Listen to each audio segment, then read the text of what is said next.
Well, hello, everybody. This is Hal, And I'm Melanie. and we are glad to be bringing you another episode of Making Biblical Family Life Practical here in another episode of our Corona Chronicles. We're all locked down hard and fast here.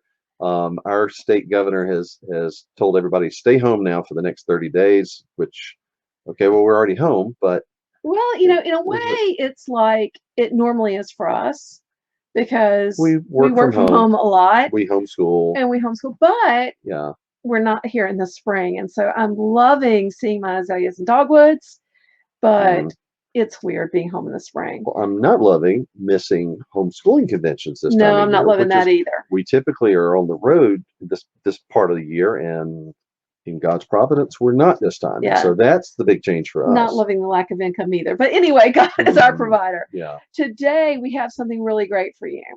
Mhm. We are going to be talking about bullying. And, y'all, it's much bigger a problem than most parents realize. Mhm. Today, we are talking to Candice Duggar of Bullied, Broken, Redeemed. Mhm. Welcome, Candice. Hi, guys. Thank you, Hal and Melanie, for having me on. Yes, it is the quarantined homeschooling, right? We're all in Yeah. crisis homeschooling. Yeah. Even if we've homeschooled for a while, we're adjusting. So it's Yeah. Yeah. quite a I never dreamed 3 months ago everyone would be teaching their kids at home. Mhm. no. And I feel like God, our ministry has been helping families that are leaving public and private school to homeschool to use, if their children have anxiety or bullying, I think it's a beautiful way to help children heal. And I felt like God's been preparing us for a flood of those children, but I never thought it'd be overnight. I thought it'd be like, I knew he was putting on our heart that the transition is drastic and you need to help those Yeah. families through it, but Yes. not like this. So, but we Not all are. at once. Yeah. Well, we saw some, I saw a number of years ago when the federal government, when the education department was doing their surveys and including the homeschooling parents, they were asking them, what's your motivation, your primary motivation for homeschooling? And for years and years, it was, back and forth between I'm doing it for educational purposes or I'm doing it for religious philosophical purposes.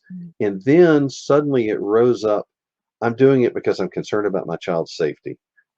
Yeah, What about it's a socialization? They huge were saying, portion now. yeah, that they Huge were portion. said my child's got a bad peer group in school, he's being bullied, or they're being led into things that we don't approve of.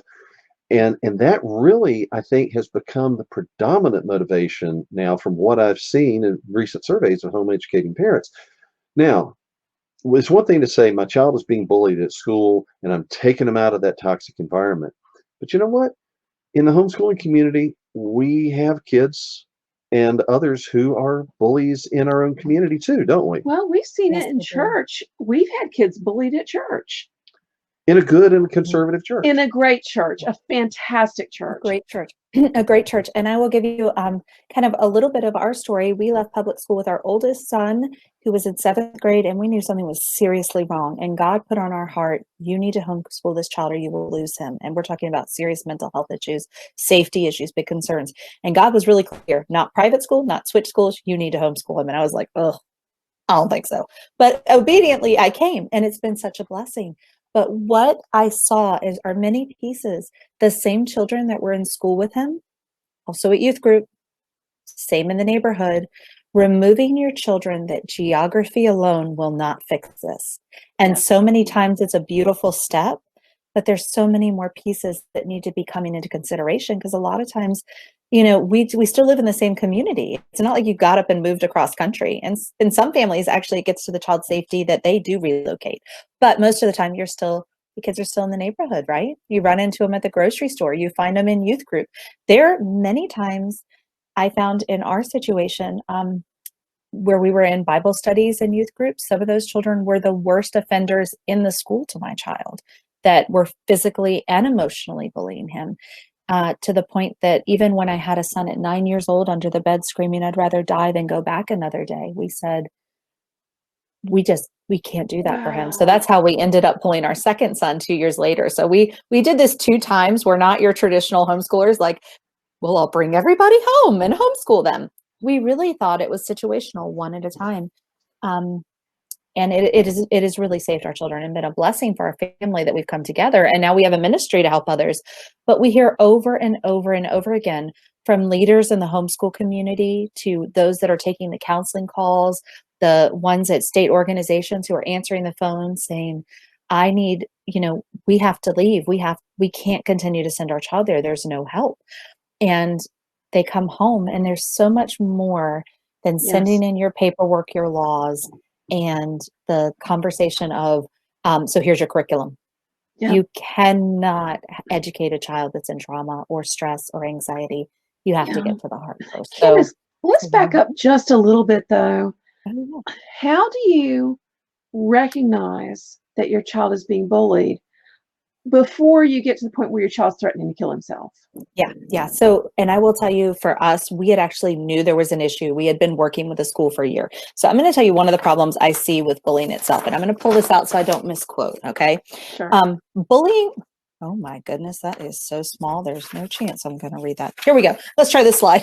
Bullying is just I need like old lady glasses here. So the National Center Against Bullying definition is bullying is an ongoing and deliberate misuse of power in relationships through repetitive verbal, physical, and or social behavior that intends to cause physical, social, and or psychological harm and can be involved in an individual or group's misuse of power or perceived power or one or more persons who feel unable to stop it when it happens. It's a complex conversation that a lot of words. But how does a parent take that and even know what to do with that? That's complex, right? Like your brain's like, what does that even mean? We try to relate it down to three things. Is it ARP? Is it aggressive? Is it repeated? And is there a power imbalance? If it is those three things, you are dealing with bullying. Mm-hmm. Bullying is not a conflict issue. Everybody has conflict, but are those three things when we're talking about bullying? It is one of the fastest ways that parents that I work with can really sit and identify independently, am I looking at something? Is this person being aggressive to my child? And guys, it is not, guys and gals out there, it is not just children. No. One third of the calls I get are from teachers, coaches, or other adults bullying their children. Wow. It is a huge number that I get calls on. But the power thing is not necessarily someone who is in actual power over the child. Well, but it can be, and it's a perceived power. Perceived right? Power. It can be a perceived power. Someone who's accepted in the group more than you are. Yeah. And one situation we saw that was very difficult to deal with is we, in a school with say 15 boys, 10 of them were the cooler kids, and then the kids who were not deemed.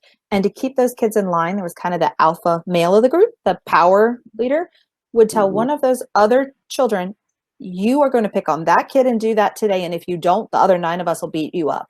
We are talking about by third grade, very gang mentality, power alignments of fear psychologically to keep children in line. And it could be as little as, which is not little to a child, but stealing their library books so they get in trouble, right?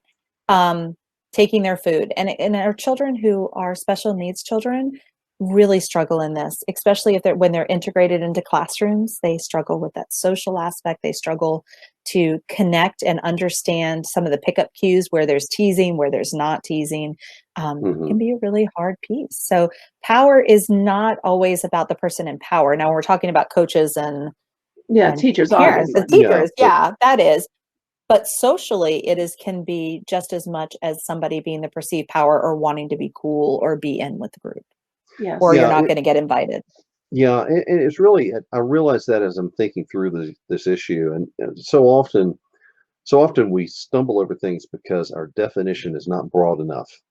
And when you think about when you say bully, the first thing that always comes to my mind is the big kid that pushes the little one off the swing set.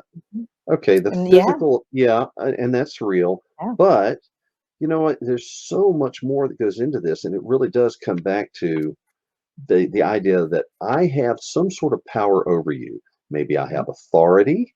Maybe I have a position. Maybe it's just that I'm considered one of the popular kids and you're not. Yes. Or maybe it's that if I'm in a position where I can manipulate you and you are more or less powerless to fight back. Right. And that's so when Yeah. And so when we talk about bullying, it breaks down to, is it direct bullying or indirect bullying? Is it direct, like the kid being pushed down, or is it indirect online? And then you get into physical bullying, verbal bullying, relationship bullying, oral, like if it's oral, where is it? Is it written? Is it online? Are we dealing with cyberbullying? Are we dealing with gaming bullying? Guys, one issue the homeschool community struggles with more than the public school community or private schools is food bullying in co-ops, churches, and groups. Yeah. From people not taking food allergies that are deathly serious and putting peanuts in children's desks. I see that a lot more in our homeschool world. And people are like, oh, they're just playing kids. No, they're not. You could kill somebody. And there are issues that we actually in the homeschool and church worlds do a worse job, right? It's not that it's an over there issue. It is no longer a school issue. It is a cultural issue. Well, I think sometimes we do a worse job in the Christian community because we are rightfully teaching our kids to pray for their persecutors and to love their enemies, but we forget that we also have a duty to punish the guilty, to deal with the persecutor when that persecutor is under our authority. And I think we make the problem 100% the victims too often in the church, and we forget that the problem should be the perpetrators. And I do constantly have conflict. I will say it is not bullying, but I do have conflict with a lot of leaders when they tell me, oh, we need to pray for the bully, they're hurting. And we get into that on those concepts. But I really can't think of another area in the world that we tell a victim, you better stop and pray for the person who hurt you first. I don't sit in front of an abused woman or a rape victim and say, before I meet your prayer needs, you need to stop and pray for the person who just did that to you. And when we break it down to really understanding the type of abuse our children are talking about, and today's bullying, it really isn't even a term we should use, bullying, anymore. I'm talking with kids who are getting raped in locker rooms. I'm talking with kids who are sexually assaulted consistently over and over again on buses. I'm talking with children who are forced into sex trafficking for protection from their bullies. And these are coming from families that we would consider in our church groups and good Christian groups. We are not talking about those families over there. We are talking about your neighbors. We are talking about your friends. We are talking about those in your groups. It is something that 70% of children will never tell you what's going on for a host of reasons, from fear, shame, embarrassment. This shouldn't have happened to me. My parents will want me, how are they going to respond? But the issues are serious. It has progressed in the last probably 7 years, right? When we were growing up, Melanie and Hal, we learned how to bully from our bullies in our neighborhood. Yeah. Now these kids are learning from the best around the world on TikTok and Facebook and Snapchat. They learn from the best of the best. And if they want to work on their craft, right now they have got a lot of time at home in quarantine to work on their craft. There's also a lot more evil going into them because of the advent of porn. We're hearing about kids sexually acting out on other kids, molesting other kids, kid on kid, things that you don't think about. Us. You don't think about. I get a lot of calls actually on that, and the parents don't really are at a loss, couldn't believe that it could possibly happen. Never dreamed of it, right? We never dreamed that could happen to our family. But it is the sexual promiscuousness and the evil that really gets into our children can come in many forms. Something you said there, I think is really important to recognize that we're not talking about those families over there. We're not talking about those bad communities. We're talking about humanity. We're talking about it's going to impact good families and good churches that are serving the Lord. And also, I think it needs to be said, there's a lot of, out in the world, if you will, there's a lot of grievance mongering. People that want to glorify themselves because they consider themselves victimized. But you know what? This isn't snowflake territory. You're talking things real victims, real victims, where there could be criminal activity involved. You're not talking about, hey, you just need to. You're not talking about, hey, kid, you just need to toughen up a little. Right, and that is sometimes the heart that parents. And I know we're going to get that to the next segment, so I don't want to jump too far ahead. But the heart of parents And sometimes when we were down at leadership, so both of us were the pleasure of being at the leadership conference and meeting with leaders in the homeschool community, how many of them come to me and say, I'm not equipped to deal with it because I was bullied as a child. And I'm wondering if subconsciously I actually homeschool to keep my kids away from that. I don't have the skills to help my kid because no one helped me deal with this. How do I help in an issue that I don't even understand because I'm still so deeply hurt? Or many parents of my child's actually already attempted suicide from being bullied in our church, and we homeschool. So this is not, it is a place that in the homeschool community, our organization actually specializes in the homeschool community, equipping leaders, parents, and children on understanding the epidemic of bullying, but then healing from it. We focus on that too. On top of that, one of the hardest things for parents to sometimes do first is to get their house in order, right? To spend the time educating themselves on, this may be your child's issue, but no one's going to ride in and save your child. This is you, your family. Yeah. You need to really equip yourself with knowledge to come alongside them right now and help them heal, because it's a tough road these kids are All right. on. So in the next segment, we're going to be talking about recognizing your child's problem and helping them.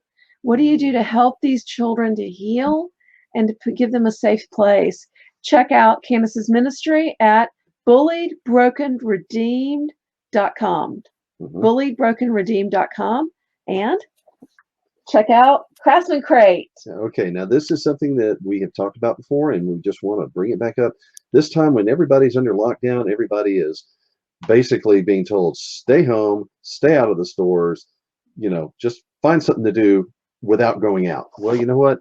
This is a great option. It's one of those things.